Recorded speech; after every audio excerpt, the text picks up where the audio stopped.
One of the most laughable parts of the Biden impeachment debacle was the contrast to the litany of crimes committed by Trump, his family, and those close to him.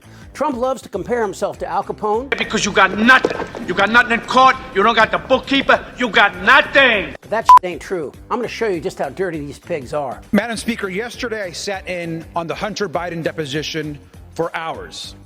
Republicans once again proved and provided zero evidence, failing to show any sort of link between Hunter Biden and the president. No links between those business dealings.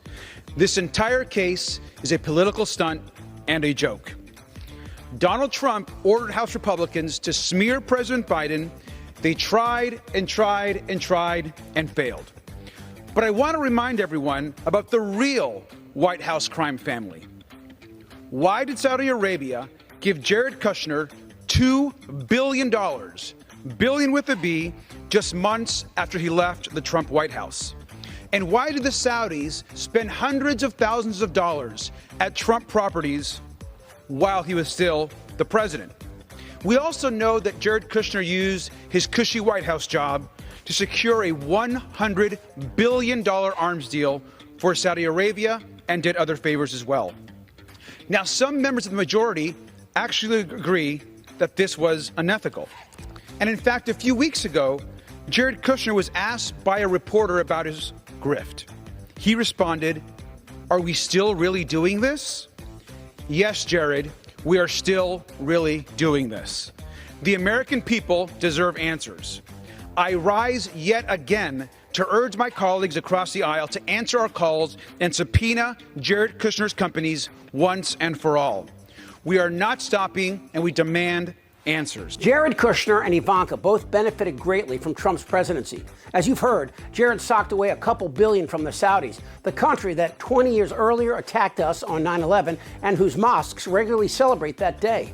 It's a fair question to ask. Why did the Saudis give this guy with very limited international experience or business acumen $2 billion? Why would you send Jared Kushner to the Middle East when you have Rex Tillerson and Mike Pompeo as secretaries of state? Two incredibly accomplished men. You send him. Why? We found out the answer 6 months after he left office. $2 billion from the Saudis to Jared Kushner and Ivanka Trump. $2 billion. I'm going to end this family grift that's going on. We are not a third world republic. We are the United States of America, and it's time for Donald Trump's family to get off the public dole and go back to New York where they belong. Trump has a long history of business with Saudi leaders, despite or maybe because of their ruthlessness and lack of any moral inklings. His financial dealings with Saudi Arabia have been anything but small potatoes. In 2001, Trump sold the entire 45th floor of Trump Tower to the Saudis for $4.5 million. The fact that Trump was also the 45th president serves as further proof that fate has a sick sense of humor. There were 5 apartments, 10 bedrooms, and 13 bathrooms, and a yearly common charge of $85,000 for building amenities. That means Trump was paid at least $5.7 million by the Saudi government since 2001. To quote Vanity Fair, the government of Saudi Arabia is literally living in Trump's house and is paying him for the privilege.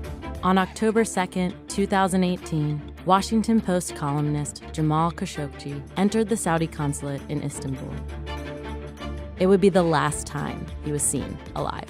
How did the Saudis know that Jamal Khashoggi, a columnist for the Washington Post and a resident of Virginia who had criticized the Saudi rulers, would be in Istanbul that day, where he was kidnapped and chopped to pieces? We turn now to the disappearance raising alarms around the world. A Saudi journalist, a Washington Post contributor. Saudi Arabia's crown prince told Bloomberg he has no idea what happened to Khashoggi. The Central Intelligence Agency has already told the president who they think is accountable. They believe that Mohammed bin Salman likely ordered the killing of Jamal Khashoggi.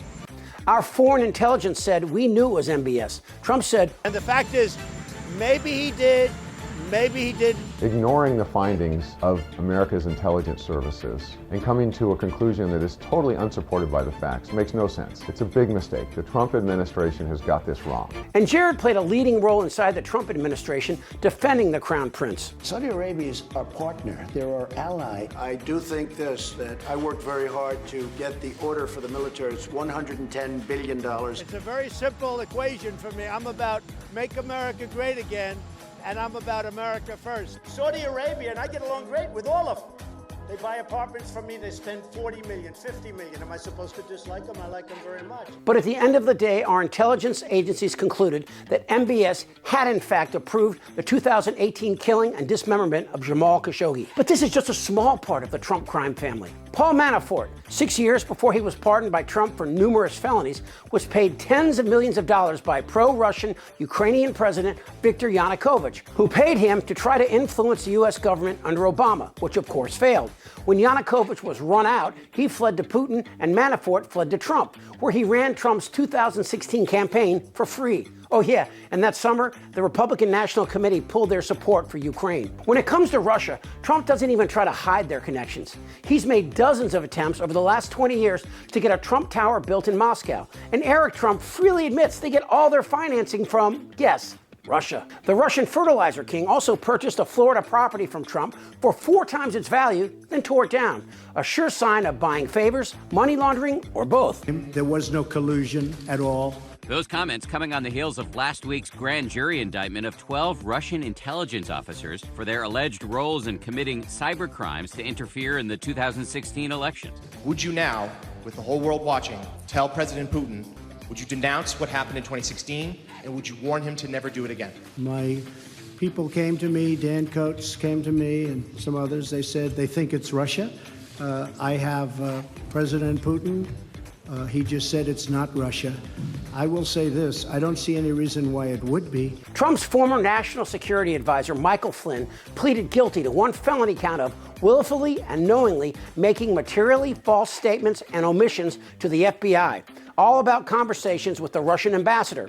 He was pardoned by Trump and went back to work advising him. And it was Flynn who wanted Trump to declare martial law after he lost the 2020 election. And of course, the 91 indictments for everything from paying off porn stars to influence an election, to trying to get the Georgia Secretary of State to invalidate an election, and of course the insurrection on January the 6th. Now, Nikki Haley says she doesn't think Trump deserves full immunity, but also said she'll pardon him. Trump, according to his former attorney Michael Cohen, even talks like a crime boss, speaking in phrases like, "Did you do the thing?" Just like a man who has feared federal wiretaps his whole life. It's impossible for any sane human being to understand how Trump could get the United States into this position. But we do now have an opportunity to close the door on that crime family once and for all.